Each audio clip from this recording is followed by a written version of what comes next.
శ్రీ గురుభ్యో నమ. ఓం నమో భగవతే వాసుదేవాయ. భగవద్గీత నిత్యము సాంగోపాంగముగా చదువుకుంటూ ఉన్నాం. ఇందులో భాగంగా ఈవేళ మనం 14వ అధ్యాయం మొదటి శ్లోకం పరిశీలన చేసుకుందాం. శ్రీ భగవానుడు ఏం చెప్తూ ఉన్నాడో తెలుసుకుందాం. పరం భూయః ప్రవక్ష్యామి జ్ఞానానాం జ్ఞానముత్తమం యజ్ఞాత్వా మునయః సర్వే పరాం సిద్ధిమితో గతాః. భగవానులు చెబుతూ ఉన్నారు, ఓ అర్జున, దేనిని తెలుసుకొని మునులందరూ ఈ సంసార బంధము నుండి విడువబడి సర్వోత్తమము మోక్ష సిద్ధిని బడసిరు. అట్టి పరమాత్మ విషయకమైనది, జ్ఞానములలోకెల్లా ఉత్తమమైనటువంటిది అని మరల చెబుతూ ఉన్నాడు శ్రీకృష్ణ పరమాత్మ. భూయః, క్రిందటి అధ్యాయమున చెప్పబడిన అఖండ జ్ఞానమును మరల చెప్పుతున్నాను వినుము అని పలుకుటచి, భగవానునకు భక్తుల ఎడల ఎంత కరుణ గలదో, వారిని తరింపజేయవలెనను కుతూహలం ఎంత గలదో విశదమగుచున్నది.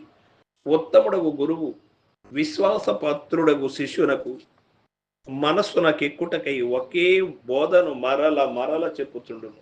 వక్ష్యామి అని చెప్పక ప్రవక్ష్యామి అనగా లెస్సగా వచించుతున్నాను అని చెప్పుట వలన ఈ అధ్యాయమందు తెలుపబడిన విషయములు భగవంతుని దృష్టిలో ఎంత ముఖ్యమైనవో యోచించుకొనవచ్చును. జ్ఞానానాం జ్ఞానముత్తమం అనగా ప్రపంచంలో అనేక జ్ఞానములు కలవు. భౌతిక జ్ఞానము, సంగీత జ్ఞానము, శిల్ప జ్ఞానము, గణిత జ్ఞానము మున్నగునవి ఎన్నో కలవు. వాని ఎన్నింటిలోనూ భగవానుని దృష్టిలో ఆధ్యాత్మిక జ్ఞానమే సర్వశ్రేష్టమైనదని ఈ వాక్యము ద్వారా మరియు పరం అను పదము ద్వారా స్పష్టమవుతున్నది. యజ్ఞాత్వ మునయః సర్వే, ఈ జ్ఞానమును తెలుసుకొని పూర్వము మునులందరూ బంధ విముక్తులైరని తెలుపబడినది. ఔషధము యొక్క శ్రేష్టత్వము రోగులపై అది కలగజేయు ఫలితము మీద ఆధారపడి ఉండును.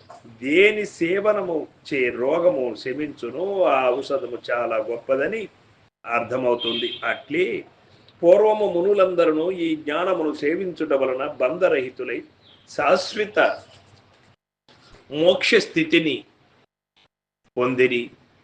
ఆ జ్ఞానము యొక్క మహిమ వెల్లడి యొగుచున్నది. ప్రత్యక్ష ఫలితమును చూపుట ద్వారా భగవానుడు జనులకు జ్ఞానముపై పరమ విశ్వాసమును కలుగజేయుచున్నారు. సర్వే అని చెప్పుటచే ఈ జ్ఞానము నెరింగిన వారిలో ఒకరు కూడా ముక్తిని పడయక వ్యర్థులు కాలేదు. అందరూ కూడా ముక్తులైరి, తరించిపోయిరి అని భగవానుడు తెలియజేస్తున్నాడు. మునయః అనగా మననశీలురు అని పేర్కొనట వలన వారందరూ తత్వమును బాగుగా మననము చేసి తరించిరి గాని వాచా జ్ఞానము చేయగాదని స్పష్టమవుతున్నది.